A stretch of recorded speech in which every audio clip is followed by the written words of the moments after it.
Good morning विद्यार्थी मित्रों। कक्षा 12 विषय भूगोल पाठ 7 व्यापार। सबसे पहले हम लोग व्यापार के बारे में जानकारी प्राप्त करेंगे, यानी हमारा पहला टॉपिक है व्यापार। प्रकरण 3 और प्रकरण 4 में हम लोगों ने द्वितीयांक और तृतीयांक प्रवृत्ति में हमने व्यापार विषयक जानकारी प्राप्त कर ली थी। मैं आपको एक बार रिवीजन करवाती हूँ कि द्वितीयांक प्रवृत्ति किसे कहते हैं। प्रथम प्रवृत्ति में जो कच्चा सामग्री प्राप्त होती है उसे तैयार माल में परिवर्तित करने को द्वितीयांक प्रवृत्ति कहते हैं, और तृतीयांक प्रवृत्ति सेवा की प्रवृत्ति को हम लोग तृतीयांक प्रवृत्ति कहते हैं। ये दोनों का संबंध व्यापार के साथ है। वस्तुओं का और सेवाओं का स्वैच्छिक आदान प्रदान को व्यापार कहते हैं। ये व्यापार की परिभाषा है। वस्तुओं और सेवाओं के स्वच्छंद आदान प्रदान को हम व्यापार कहते हैं।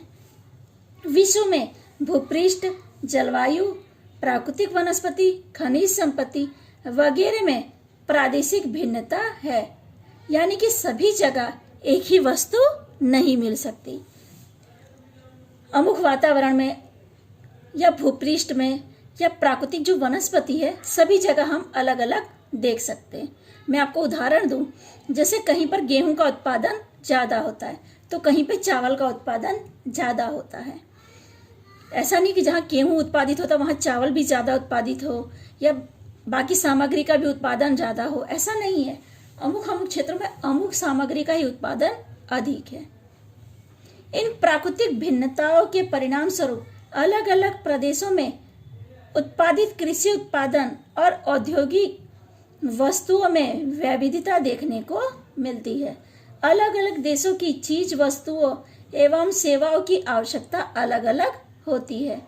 जब चीज वस्तु और सेवाओं का आदान प्रदान भिन्न भिन्न देशों के बीच होता है तो उसे हम लोग अंतर्राष्ट्रीय व्यापार कहते हैं। यहाँ पे देखो, ये अंतर्राष्ट्रीय व्यापार की परिभाषा है और ये आंतरिक व्यापार की परिभाषा है। जब चीज वस्तुओं एवं सेवाओं का आदान प्रदान भिन्न भिन्न देशों, यहाँ पे देखो शब्द दिया है, भिन्न भिन्न देशों के बीच में होता है तब उसे अंतर्राष्ट्रीय व्यापार कहते हैं। देश के अंदर होने वाली सेवा और चीज वस्तुओं के आदान प्रदान को आंतरिक व्यापार कहते हैं, यानी जो देश के अंदर होता है। व्यापार इतिहास हमारा अगला टॉपिक है।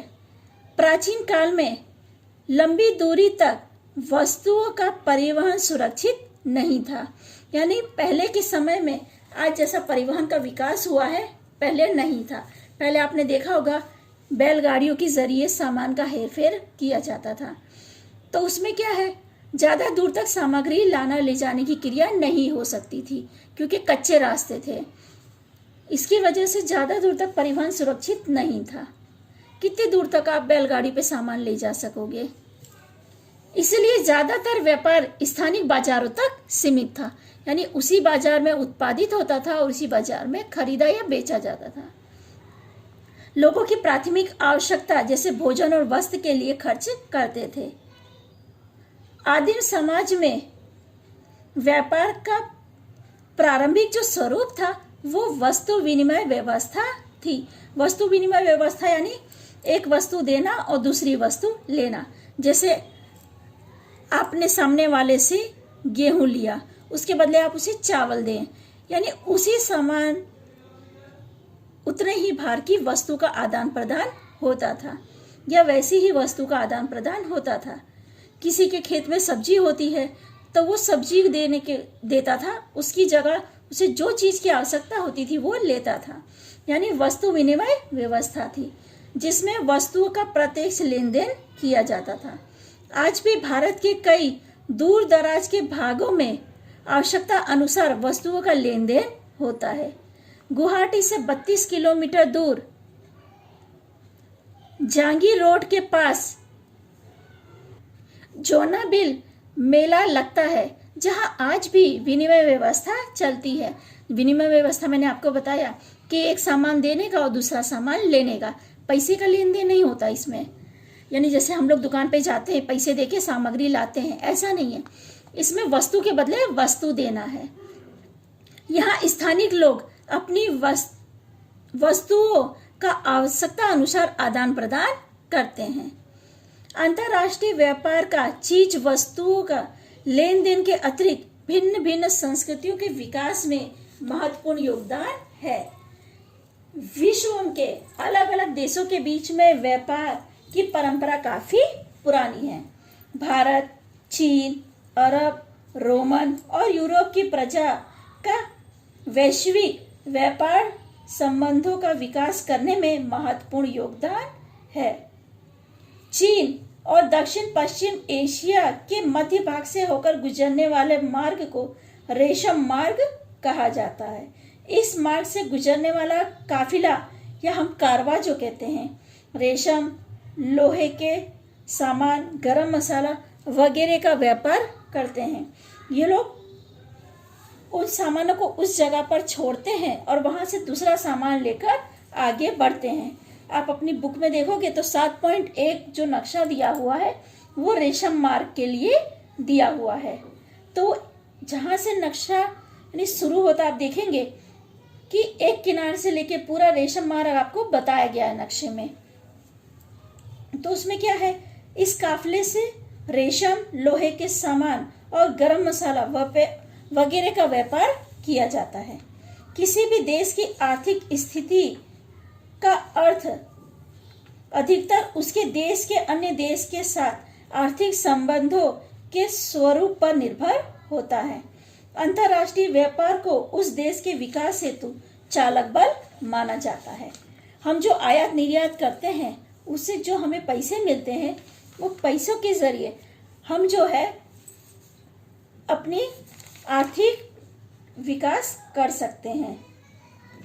अभी हमने किसी सामान का आयात या निर्यात किया तो उससे क्या है, आपके यहाँ पे जो सामान ज़्यादा है आप उसे दूसरे देश में भेजते हैं और दूसरे देश से आपकी ज़रूरत के अनुसार आप सामान लाते हैं।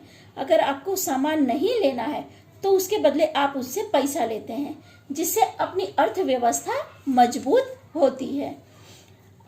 अपने देश में अगर उस सामान की उत्पादन ज़्यादा है तो आप सामान रखकर क्या करोगे, उसका कोई अर्थ है नहीं। पर उसके बदले अगर आप पैसे ले लेते हैं तो हमारी अर्थव्यवस्था और भी मजबूत हो जाएगी। अंतर्राष्ट्रीय का व्यापार का आकार, उसकी संरचना तथा व्यापारी शर्त देश के आर्थिक विकास के विस्तार और स्वरूप को प्रभावित करती है। जैसा कि मैंने आपको बताया कि व्यापार का आकार या उसकी संरचना या व्यापारी शर्तें हैं, वो देश के आर्थिक विकास को प्रभावित करती हैं। अगर हम आयात या निष्कासन नहीं करेंगे तो पैसे का लेन देन नहीं होगा। आप अपने ही देश में कितना सामान खरीदोगे या बेचोगे, देश के अंदर अंदर आप सामान की खरीदी या बेच करते हो तो उसे कितनी आय प्राप्त कर सकते हो। पर आप जब बाहर के देशों के साथ व्यापार करते हो तो उसे आपको आय ज्यादा प्राप्त होगी। विविध देशों का आर्थिक इतिहास बताता है कि अंतर्राष्ट्रीय व्यापार उनके आर्थिक विकास को उल्लेखनीय ढंग से प्रभावित करता है। आर्थिक दृष्टि से आयात और निर्यात दोनों का महत्व है। जैसे मैंने बताया कि बाहर के देश से हमें जो सामग्री चाहिए हम उसे मंगवाते हैं और हमारे यहाँ पे जो सामग्री अधिक है जो उन देश को चाहिए हम उन्हें देते हैं। तो आयात और निर्यात दोनों महत्व का स्थान रखते हैं। खाली आयात आप करो तो उसमें क्या है, नुकसान होगा।